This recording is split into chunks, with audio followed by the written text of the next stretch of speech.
ஆண்டவராகிய இயேசு கிறிஸ்துவின் இனிய நாமத்திற்கு மகிமை உண்டாவதாக. இன்று நாம் தியானிக்கக்கூடிய தேவ வார்த்தையானது யோவான் 19:30. இயேசு காடியை வாங்கிய பின்பு முடிந்தது என்று சொல்லி தலையை சாய்த்து ஆவியை ஒப்பு கொடுத்தார். அன்பானவர்களே, இந்த வசனத்தில் இயேசு சிலுவையில் சொன்ன மிகவும் முக்கியமான ஒரு வார்த்தையை நாம் பார்க்கிறோம், முடிந்தது. இது ஒரு தோல்வியின் வார்த்தை அல்ல, இது ஒரு வெற்றியின் வார்த்தையாகும். மனிதனின் பாவத்திற்கான கிரியை முடிந்தது.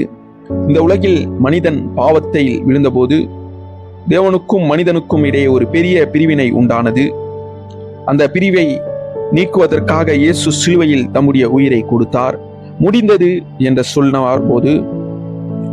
என்று சொன்னபோது மனிதனின் பாவத்திற்கான விலை முழுவதுமாய் செலுத்தப்பட்டது என்பதை குறிக்கிறது. ஆதலால் இன்று எந்த மனிதனுக்கும் தேவனுடைய மன்னிப்பை, புதிய வாழ்க்கையை பெற முடியும். ரட்சிப்பின் வாசல் திறக்கப்பட்டது. இயேசு முடிந்தது என்று சொன்னபோது மனிதனுக்கான ரட்சிப்பின் வாசல் திறக்கப்பட்டது. இன்று எந்த தேசத்தில் இருந்தாலும், எந்த மொழி பேசினாலும், எந்த நிலைமையில் இருந்தாலும் இயேசுவை நம்புகிறவன் ரட்சிப்பை பெற முடியும். இது உலக மக்களுக்கு மிகவும் ஒரு நல்ல செய்தியாக அமைகிறது. நமக்கு ஒரு புதிய நம்பிக்கை கிடைக்கிறது. சிலுவை என்பது துன்பத்தின் அடையாளம் போல தோன்றலாம், ஆனால் உண்மையில் அது நம்பிக்கையின் அடையாளமாகும். இயேசு முடிந்தது என்று சொன்னதின் மூலம் பாவத்தின் அதிகாரம் உடைந்தது, சாத்தானின் அதிகாரம் தோற்கடிக்கப்பட்டது, மனிதனுக்கு புதிய வாழ்க்கை கிடைத்தது. ஆதலால் இன்று நாம் நம்பிக்கையுடன் வாழ முடியும்.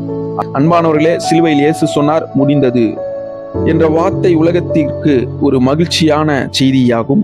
இது நமக்கு சொல்கிறது, நம்முடைய பாவத்திற்காக விலை செலுத்தப்பட்டது, தேவனிடத்தில் செல்லும் வழி திறக்கப்பட்டது, நமக்கு புதிய வாழ்க்கை கிடைத்தது.